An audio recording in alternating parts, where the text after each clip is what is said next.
Bienvenido a Emociones Básicas una vez más. Hoy hablaremos de los textos literarios y, por lo tanto, del discurso literario. Como ya sabes, si te tienes que presentar a selectividad en Baleares, te pueden preguntar en el comentario lingüístico o modalidad o tipología, así que lo tienes que tener muy bien diferenciado. La modalidad equivale a la secuencia. Pueden haber en un mismo texto secuencias narrativas, descriptivas, expositivas, argumentativas o dialógicas. Con tipología, en la selectividad de la PBAU de Baleares, se refieren a los géneros. Por ejemplo, en el ámbito académico puede tratarse de un texto humanístico o un texto científico-técnico. En el ámbito periodístico puede ser noticia, reportaje, crónica, entrevista, artículo de opinión o un editorial. Y en el ámbito literario, que es en el que nos ocupamos hoy, puede haber narrativa, poesía o teatro. En el ámbito profesional o administrativo puede haber textos técnicos, administrativos, legislativos, empresariales, etc. Ya sabemos que en selectividad probablemente nos va a salir o del ámbito académico, o del ámbito periodístico o del ámbito literario. El discurso literario o la literariedad. Como sabemos, la literatura se caracteriza por ser ficcional. El referente es un mundo posible, pero creado por el autor. Puede inspirarse en la realidad, pero no deja de ser una creación autónoma. Además, el discurso literario es verosímil, ya que tiene que adecuarse a una lógica preestablecida. Tanto si es fantasía como si es relato histórico, da igual, tiene que ser verosímil, tiene que haber una coherencia, los personajes tienen que seguir una línea coherente, tienen que ser verosímiles dentro de su mundo. Por ejemplo, en Harry Potter es verosímil que él pueda hacer magia. ¿Por qué? Pues porque, en coherencia con la novela, dentro de su mundo existe la magia.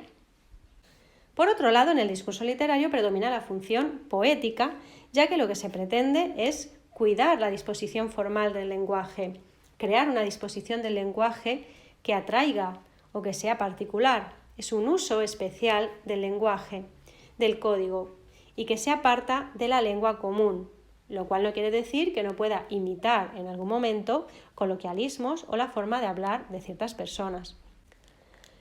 Otra característica del discurso literario es que puede ser interpretable. Existen tantas lecturas como lectores. Os habrá pasado más de una vez que un amigo y tú os leéis la misma novela y cada uno entiende una cosa totalmente diferente. A ver, normalmente en lo que es la trama no podéis tener divergencias porque si no sería que no lo habéis entendido, pero sí que puede haber alguna interpretación acerca de los sentimientos del personaje o acerca de cómo ha entendido el personaje la situación, cuál es la simbología de la novela, etcétera, que pueden ser interpretables.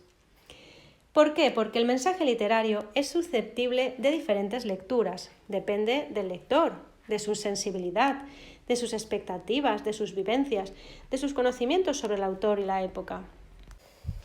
Finalmente, en el discurso literario prevalecen tres géneros: la narración, la poesía y el teatro. Vayamos ahora a los rasgos lingüísticos. En el nivel pragmático vamos a hablar de emisor, receptor, canal, adecuación al contexto y referente. En cuanto al emisor de un texto literario, hay que diferenciar muy bien el autor de la voz literaria. Es decir, el autor normalmente no va a contar su vida o no va a contarla con pelos y señales, incluso si es una autobiografía. Siempre va a haber un componente ficcional, ya sea en los diálogos, en la descripción de las sensaciones, etc. Por lo tanto, no hablamos de que el emisor es el autor, sino que el emisor es la voz literaria. Esa voz literaria puede ser el narrador en un texto narrativo, la voz poética en un texto poético o incluso los personajes en el teatro. En el caso del texto narrativo sabemos que el narrador puede ser externo o interno, es decir, que esté fuera de la novela o que sea un personaje de dentro de la novela. Además, ese narrador puede narrar la historia en tercera persona y por lo tanto hablar de algo que le pasó a otro, o en primera persona y por lo tanto hablar de algo que le pasó a sí mismo. Para que entiendas la diferencia entre el narrador omnisciente y el narrador objetivo, el narrador omnisciente es un narrador externo que sabe todo sobre todos los personajes y que también te puede explicar lo que sienten. En cambio, el narrador objetivo es el propio del realismo decimonónico, que para mayor objetividad da a conocer la sensibilidad de los personajes a través de sus hechos y de los diálogos que tienen los personajes en la novela. Esa es la diferencia. Y luego también puede haber un narrador protagonista y un narrador testigo. Es decir, si es narrador protagonista es que te está contando lo que le pasó a él y esa es la principal trama. Mientras que si es testigo, la trama principal le pasó a una tercera persona y él cuenta la historia de otra persona. Pasemos al receptor. El receptor, como sabes, será el lector, el destinatario de la novela o el destinatario del poema o el destinatario de la obra teatral. Por lo tanto, también podría ser un espectador, el público. Cuando se trata de narrativa, al receptor también se le puede llamar narratario. En poesía se le puede llamar tu lírico y en el teatro el público o el espectador. El canal, como sabemos, puede ser oral o escrito. Oral, por ejemplo, en una recitación o en una obra de teatro, y escrito cuando leemos directamente del texto.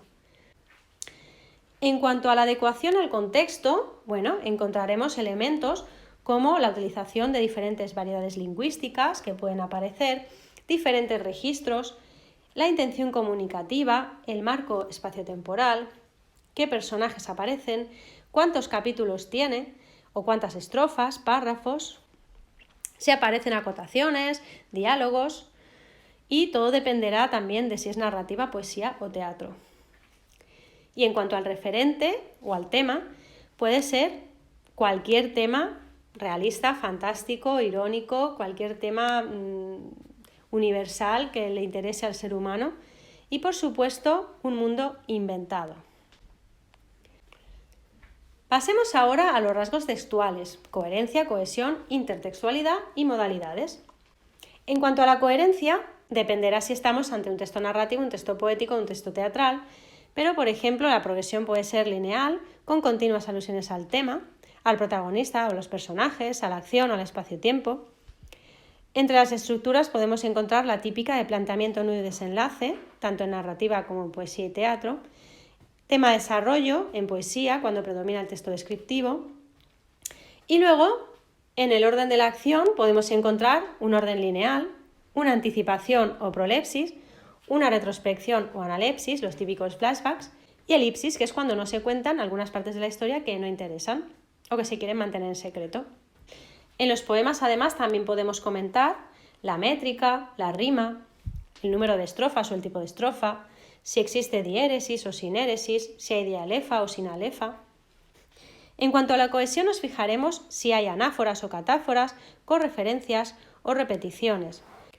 Además, también nos podemos fijar a ver qué tipo de conectores aparecen. Pueden aparecer conectores consecutivos, como por lo tanto, en consecuencia, así que, causales, porque, ya que, de contraste, no obstante, sin embargo, pero, aditivos, y en y, además, disyuntivos o u, marcadores espaciotemporales, al principio, en un instante, a la entrada, estructuradores, en primer lugar, por un lado, por el otro, por último. Normalmente esto lo vamos a encontrar más en el texto narrativo o en el teatral, pero ¿por qué no? También podemos encontrar conectores concretos en un texto poético, por ejemplo, conectores de adición. Normalmente el texto poético ya sabemos que puede ser o descriptivo o narrativo. Preferentemente descriptivo suele ser, ¿verdad? En cuanto a la intertextualidad, sabemos que es la presencia de otros textos de forma explícita, implícita o mediante citas. Es decir, ¿a qué otros textos hacen referencias? Puede haber alguna referencia de tipo literario, de un poema a otro que se haya escrito con anterioridad. O, por ejemplo, en el texto narrativo que se mencionen otras novelas. Puede pasar. También, al hablar de la intertextualidad, podemos hablar de cuál es la ideología de ese texto, a qué corriente pertenece, a qué género o subgénero. Por ejemplo, en el caso de la narrativa, si es romántica, policíaca, de aventuras, de ciencia ficción. En la poesía, si es de la experiencia, si es culterana, conceptista, renacentista, social, desarraigada. En el teatro, si es del esperpento, si es una farsa, si es una tragicomedia. Por lo tanto, ya diríamos a qué género pertenece. Y luego, ¿qué modalidades predominan? En general pueden predominar la narración, la descripción y los diálogos. Por ejemplo, una novela pues será narrativa, una poesía, dependiendo, pero suelen ser descriptivas. Y en el caso del teatro encontraremos sobre todo secuencias dialogadas. Nivel morfosintáctico. El estilo puede ser nominal o verbal, dependerá de qué tipos de verbos se usan. Si se usan sobre todo verbos copulativos, como se les está de parecer, o verbos presentativos, el estilo es más bien nominal, porque predominan sustantivos y adjetivos. En cambio, si los verbos son de acción, huir, morir, caminar, ir, venir, entonces será un estilo más bien verbal. El estilo verbal puede predominar, por ejemplo, en la narrativa y el teatro, cuando predominan las acciones de los personajes. Mientras que en la poesía suele haber un estilo más nominal, un predominio más de sustantivos y adjetivos, sintagmas nominales y oraciones copulativas. En cuanto a los verbos, si se trata de un texto narrativo, podemos encontrar pretérito perfecto simple, pretérito imperfecto, presente atemporal, presente histórico o presente habitual. En el teatro encontraremos el presente indicativo, cuando los personajes están hablando, o el pretérito perfecto simple y compuesto, el pretérito imperfecto, condicional, cualquier tipo de forma verbal. En la poesía encontraremos también cualquier tipo de forma verbal, presente, pretérito perfecto simple, compuesto, condicional, pluscuamperfecto, etc. Y en cuanto a los modos, podemos encontrar el indicativo para los hechos y datos reales, el subjuntivo para los deseos, hipótesis o la imaginación y el imperativo para las órdenes. A la hora de analizar los verbos simplemente tenemos que ir subrayando qué verbos predominan y comentarlo en nuestra respuesta de examen. Podemos decir, por ejemplo, predomina el presente histórico, abrir paréntesis y poner el ejemplo. Sería muy importante poner ejemplos a la hora de responder, porque evidentemente ellos no quieren que pongas una lista teórica de lo que te has aprendido memorísticamente, sino quieren que demuestres que al leer el texto eres capaz de inferir los datos, es decir, eres capaz de darte cuenta de qué es lo que hay en ese texto, qué rasgos hay. Siguiente tema, la sintaxis. En cualquiera de los tres géneros puede haber un uso muy variado de tipos de oraciones. Puede haber oraciones simples, puede haber coordinación, yuxtaposición, subordinadas, sustantivas, adjetivas o adverbiales. Y simplemente sería señalar qué es lo que predomina. Y si, por ejemplo, encuentras coordinadas adversativas, pues abres paréntesis y pones los conectores que aparecen, ¿no? O también puedes referir en qué párrafo, en qué estrofa aparece tal o tal subordinada. En cuanto a las figuras retóricas morfosintácticas, sería muy importante que también al comentar un texto literario habláramos de ellas.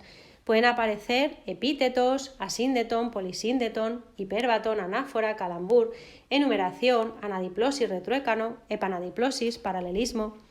Todos estos recursos literarios los tienes explicados en otro vídeo que hice con anterioridad y que te voy a dejar aquí por si lo necesitas. Pasemos al nivel léxico-semántico.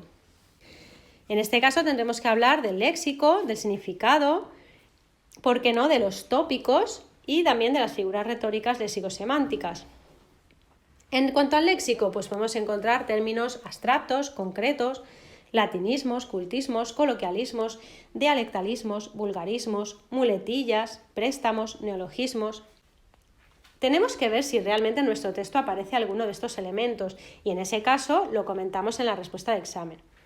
En cuanto a la semántica, vemos si hay uso de sinónimos, hipónimos o hiperónimos, palabras del mismo campo semántico, si existe más denotación o connotación, por lo tanto más objetividad o subjetividad. Y luego entre las figuras retóricas, léxico-semánticas, pues encontramos la metáfora, la metonimia, la personificación, la paradoja, la antítesis, la sinestesia, la hipérbole, el símbolo o la alegoría. Todos estos los tienes en ese vídeo que te he indicado.